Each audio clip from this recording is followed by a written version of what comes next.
Big boss Malayalam season 6 ശക്തരായ മത്സരാർത്ഥികളിൽ ഒരാളായിരുന്നു ഗബ്രി. എന്നാൽ 55-ാം ദിവസം ഗബ്രിക്ക് ബിഗ് ബോസ് പടിയിറങ്ങേണ്ടി വന്നു. ജാസ്മിനുമായി ചേർന്ന് ഗെയിം കളിച്ചതാണ് ഗബ്രിക്ക് തിരിച്ചടിയായതെന്നാണ് പ്രേക്ഷകർ അഭിപ്രായപ്പെടുന്നത്. ഇപ്പോഴിതാ തന്റെ ബിഗ് ബോസ് അനുഭവം പങ്കിടുകയാണ് ഗബ്രി.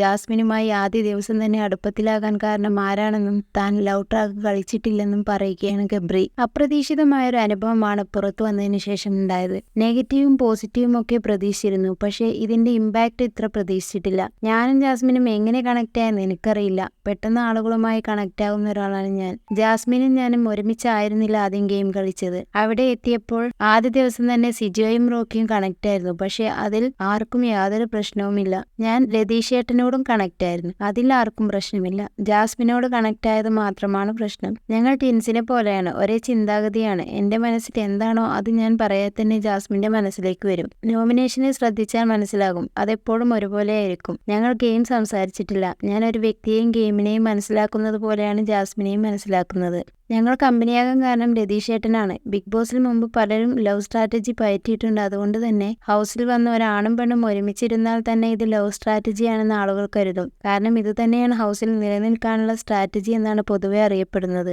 ഞാനൊരു നടനാണ്. എന്റെ സ്ട്രോങ് പോയിന്റ് റൊമാൻസ് ആണ്. എനിക്ക് ഏറ്റവും നന്നായി ചെയ്യാൻ അറിയുന്നത് റൊമാൻസ് ആണ്. ലവ് സ്ട്രാറ്റജി കളിക്കാനായിരുന്നെങ്കിൽ ആരോടും തല്ലുപിടിക്കാതെ അവസാനം വരെ ക്യൂട്ടായി നിന്നാൽ മതിയായിരുന്നല്ലോ.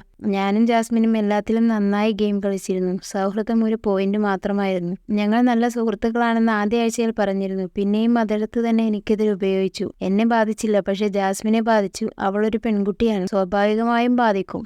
അപ്പോൾ മാത്രമാണ് ഞാൻ അതിനോട് പ്രതികരിച്ചിട്ടുള്ളത്. ഞാനും ജാസ്മിനും ഗെയിം സെൻസിലെ കാര്യങ്ങൾ എടുക്കുകയുള്ളൂ എന്നത് എല്ലാവർക്കും അറിയാം. അതുകൊണ്ട് സേഫ് ആയിട്ടുള്ള ഗെയിമേഴ്സിന് സേഫ് ഓപ്ഷൻ ആയിരുന്നു. അതുകൊണ്ടാണ് ഞങ്ങളെ എല്ലാവരും നോമിനേറ്റ് ചെയ്യുന്നതും അറ്റാക്ക് ചെയ്യുന്നതും. പിന്നെ സ്ക്രീൻ സ്പേസ് ആർക്കാണ് കിട്ടിക്കൊണ്ടിരിക്കുന്നതെന്നും ആളുകൾക്ക് മനസ്സിലാകും. നമ്മൾ എവിടെയെങ്കിലും പോയിരിക്കുമ്പോൾ ക്യാമറകൾ തിരിയുന്ന രീതി അനുസരിച്ച് നമുക്ക് മനസ്സിലാകും ആർക്കാണ് സ്ക്രീൻ സ്പേസ് കിട്ടുന്നതെന്ന്. ഞാനും ജാസ്മിനും ഒരുമിച്ചിരുന്നാൽ 2-3 ക്യാമറകൾ ഒരുമിച്ച് തിരിയും. ഞാനതൊക്കെ ശ്രദ്ധിക്കും. കാരണം ആദ്യ ദിവസം തന്നെ സെറ്റ്, ക്യാമറ തുടങ്ങിയ എല്ലാ കാര്യങ്ങളും ഞാൻ കൃത്യമായി പരിശോധിച്ചിരുന്നു. സിനിമാറ്റോഗ്രാഫി ഇഷ്ടമുള്ളത് കൊണ്ട് തന്നെ ക്യാമറ സൂം ചെയ്യാനോ വൈഡിലാണോ എപ്പോഴാണ് തിരിയുന്നത്, എന്താണ് ഉദ്ദേശിക്കുന്നത് എന്നൊക്കെ കൃത്യമായി മനസ്സിലായിരുന്നു. ക്യാമറ സ്പേസ് നമുക്കാണ് കിട്ടുന്നതെന്ന് അവിടെ ഉള്ളവർക്കറിയാം. കൂടുതൽ സിനിമാ വാർത്തകൾക്ക് ഈ യൂട്യൂബ് ചാനൽ സബ്സ്ക്രൈബ് ചെയ്യുക. ഒപ്പം ബെല്ലൈക്കൺ ഇനേബിൾ ചെയ്യാനും മറക്കരുത്.